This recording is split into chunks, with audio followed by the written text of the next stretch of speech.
The Warden, added in Minecraft 1.19, is now the most powerful and difficult mob in the entire game, so learn in this video everything you need to know about it. So where are Wardens in Minecraft? Can you find them literally anywhere or only in certain places? Well, they generally tend to spawn only in one area, and that is where there is a Skulk Shrieker. You may be wondering, where do Skulk Shriekers tend to spawn, and they'll only spawn in two places, and that is in the Deep Dark biome and the Ancient Cities. These generate in a small percentage, maybe 25% of Minecraft's underground, so you definitely run into it quite a bit, but it's certainly not something you'll find every single time you go mining. So they do not spawn naturally like any other mob. In fact, you can avoid them altogether, but the way that they generate in is of course with these Shriekers. Now the Shriekers can be alerted 3 times. Every time a Shrieker is alerted, and I'll do that right here, you can see here it lets out sort of like a scream. We actually got the advancement there because we were shifting there, which avoids that from sensing us. But anyway, it'll shriek 1 time, and now it's at warning level 1. Now it can decrease down a warning level in 10 minutes. Now of course 10 minutes is quite a while, so it's basically just going to stay at warning level 1. If we trigger it again, which happens by either triggering one of these, or by walking right on top of it, then we get another warning beam come out, and now it's probably at warning level 2. We can jump on top of it this time, maybe just bother it a bit, and you can see there now 1 more beam, and it should now be at warning level 3. And you can hear that there. And when this one is alerted 1 more time, it should probably summon in a Warden. We can hear right there, yep, there is a Warden generating right in. It basically digs out of the ground, comes right out of it, and appears right here. You can see an appearance here. Of course, we have this interesting face. No eyes, just this large, almost creeper-like mouth with the sort of corners going down. It has a beating chest like this with what looks to me like soul sand particles here. It looks like the soul sand texture with 3 like souls in its chest there. And these maybe like teeth or rib cage like things holding it in. These sort of strange bony arms, and I think this is supposed to be a spine on the back. And of course its head looks quite a bit like the Skulk sensor does here with the little tendrils, I think those are called. And of course the texture on the side there matching with its head. So obviously this creature is somehow made out of Skulk. And this creature will try and find where you are by an interesting method. It'll sniff for you.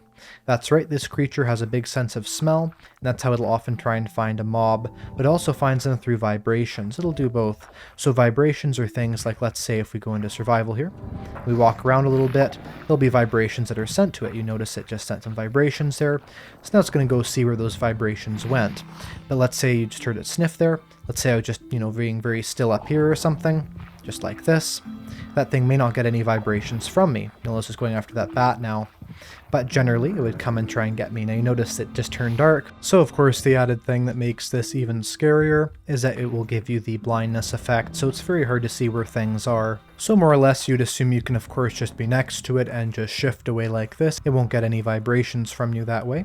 That's true, but then it'll try and smell you out, and basically if it gets super mad, it can run incredibly quickly at about the exact same speed as the player can, actually a little bit slower, but about the exact same speed here. So in fact if we anger it right here, it'll then basically run after us very, very quickly. You can see it's very scary. It's also incredibly quick here, and with the darkness effect there, it's incredibly dangerous. And you'll notice here, because it's angry at us, the effect there, it's very, very loud. Now it just sonically charged us, which is another attack, but I'll explain that right now. I guess probably an opportune moment for that. So more or less the sonic charge is what really makes this Warden level up. So basically the Warden has 2 attacks. The first one is similar to an Iron Golem, which I find interesting because a Warden is something like an Iron Golem in the way it works, sort of like a protector of something. You'll notice here that this Warden is very angry. It's not angry at us though, because we're in creative. It's angry at the bat. You saw it just hit it there, and now the bat is dead.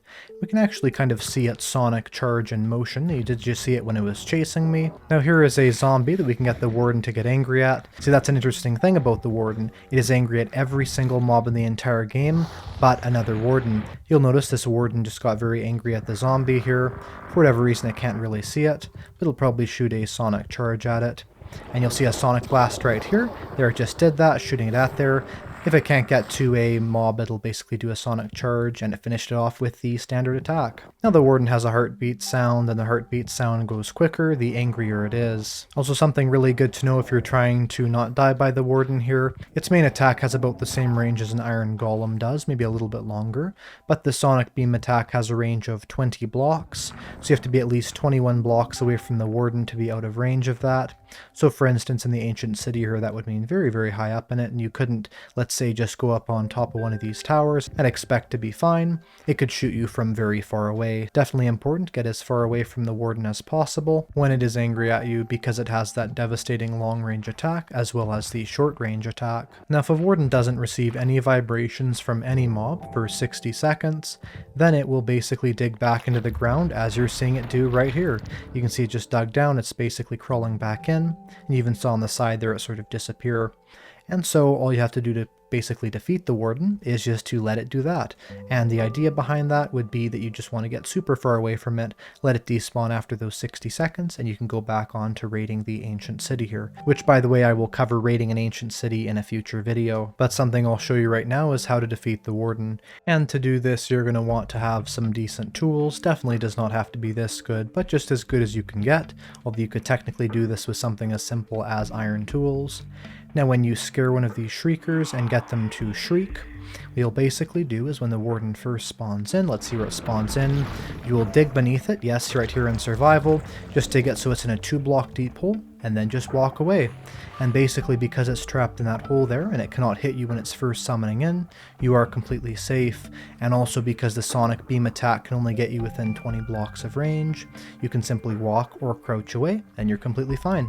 If you even, let's say, get an additional warden to try summoning in later on, you can probably just dig down a hole for that as well. This doesn't work in every single scenario. As you can see, like right here, it's basically impossible, but you can always attempt it. You just want to be quick, as after, of course, a certain stage, it can very easily hit and kill the player, like it did right there. However, in most scenarios, I'd actually say it's a super viable method, especially if you have some good armor. You can at least withstand at least one hit from the warden. Oh, and by the way, this is what the ancient city looks like without the night vision effect, so definitely something you want to explore with night vision. Although if you aren't killed by the warden, as you see here, and dug it down into a hole, you can do it even with iron tools, just to be really quick at it.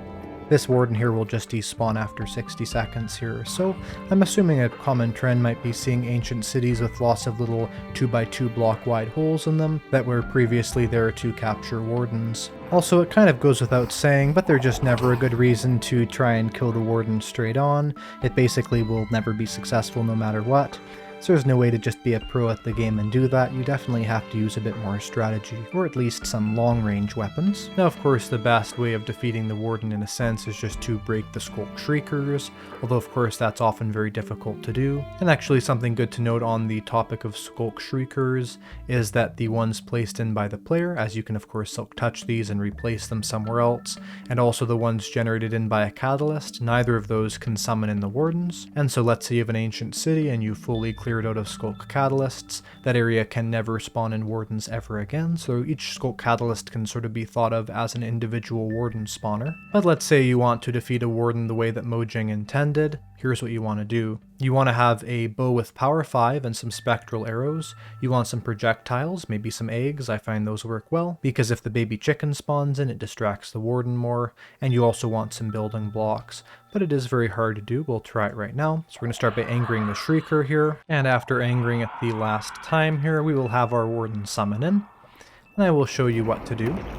Now basically when the warden first summons in, everything's going to be dark, so you want to be really careful. The first thing you want to do is throw an egg away from yourself, so the warden is distracted by that. The warden will go after those eggs, but something to be careful of is the fact that if you throw too many eggs around at the exact same time, so basically throwing 2 projectiles within 5 seconds, the warden will figure out what you're doing, and then it'll follow the thing that's throwing the projectiles instead of the projectiles themselves. So let's say we just threw a whole bunch of projectiles here like this, then the warden would come after us, not even the chicken there. Now ideally to actually kill it you want a bow with the spectral effect on it, but generally that's not going to help you too much. I'm just going to go into creative here for a second so I can show this off, because ideally you do not want to hit it until you have to. And so basically we'll go back into survival here, and also it does sense the player above any other mob. We're just going to throw an egg all the way over there and hope that it distracts the warden, something like this. So hopefully it'll go over there, and once we think the warden is distracted enough, we basically want to pile up as much as possible, maybe even throw another egg just to try and distract it, and see if you can get 20 blocks above the ground. Now make sure to look above you before you do this, maybe before you even get to the deep dark area, because if you cannot go 20 blocks above, then you cannot be protected from the warden there. As like I said, its sonic beam effect does have a range of about 20 blocks, so something like up here is probably fine. And once you're at that distance from it, then all you have to do is just hit it with a bow. And if you can't see where the warden is, simply fire an arrow or two at a certain area. And then because of the skulk sensors alerting it, it will just go to where those arrows landed. So it's kind of easy to direct the warden where you want it to go if you're super far away. But from close, of course, it's incredibly dangerous. And once it goes to where you want it to be, just shoot it with the power 4 arrows until it dies. However, the problem is once you've hit it, it will know where you are. So you can see it's chasing us over here. And let's see if we have the 20 blocks away needed to have that not be deadly, because if we're at a large distance from it, it'll definitely try that one out. And I'm not actually sure if we're 20 blocks away or not, so we'll keep shooting it like this. And we must not be within range because it's not trying the sonically charged effect there, and so we'll simply hit it here with these power 5 arrows until it dies. Now the reason for the spectral arrows is because when it gives you the darkness effect, the spectral effect can be seen through that, so it makes it a lot more visible and easy to see. But overall, that's about all there is to it, and we just killed the warden right there. And now we can go back down there, we can get the amazing loot that it drops, except for the fact that unfortunately it just does not drop amazing loot. It drops a singular skulk catalyst, as you can see right down here. But that is how you defeat the warden. And so if you're careful, let it be distracted, pile up very, very high, then you can be safe from it.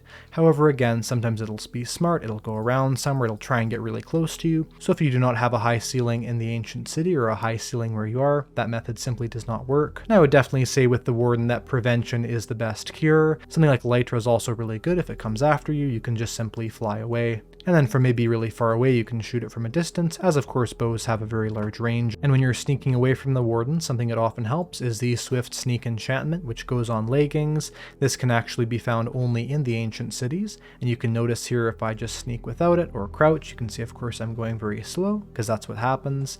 But if I put these on my legging slot right here and go forward, it's almost the same speed as walking, in fact maybe a little bit quicker. So here is walking, and here is the Swift Sneak, so it's more or less about the same speed there, and it's rather interesting to have basically no noticeable difference between walking speed and crouching speed, but definitely an important enchantment to have. And I would definitely say having Swift Sneak on your leggings is perfect for any place, especially in the deep dark when you're escaping from the warden. Now the warden's a rather interesting mob, because of course it just come into the game recently. However, it was actually announced in September of 2020, and so it was meant to come out in 1.17, then it was delayed to 1.18, and then to 1.19 where it finally released. And of course having it in the game now, it's sort of weird to think that this mob was meant to arrive about a full year earlier, but definitely interesting to have it in the game now. Also, this sonic attack that it does from a distance there, as we saw, was only added in later, because originally you could literally just pile up 3 blocks like this, and sort of like with an iron golem, it just simply could not get to us, as it would try, it would just stay down there. And so now you have to be really, really far away from it for it to get you with that attack. And also something you may want to know of is the fact of 2 things. Number 1, if you just do not want to deal with the warden no matter what, and you're in single player, what you can do is you can do one of 2 things. Either switch to peaceful mode when you raid the ancient cities, although I wouldn't really suggest that. Or what you could do is you could simply change a game rule. So game rule, do warden spawning set to false. Now you can try and anger these all you want to, but when you anger them, they just simply will not spawn in any wardens, sort of like the skulk shriekers that you may place down yourself. However, overall I would suggest trying out this challenge in the game at least a couple times. It takes some getting used to. I've died many times trying to defeat the warden just because the way that it's defeated is very different to anything else in the game, but I think overall it's a really cool addition to the game, and definitely adds a sort of horror element to the game that wasn't really there before. As one other last bit of Easter egg trivia, Disc 11, which is of course a very dangerous and scary sounding disc in the game, the sounds in that were actually what inspired the developers to add the warden into the game. Anyway, that's enough watching the warden. Goodbye.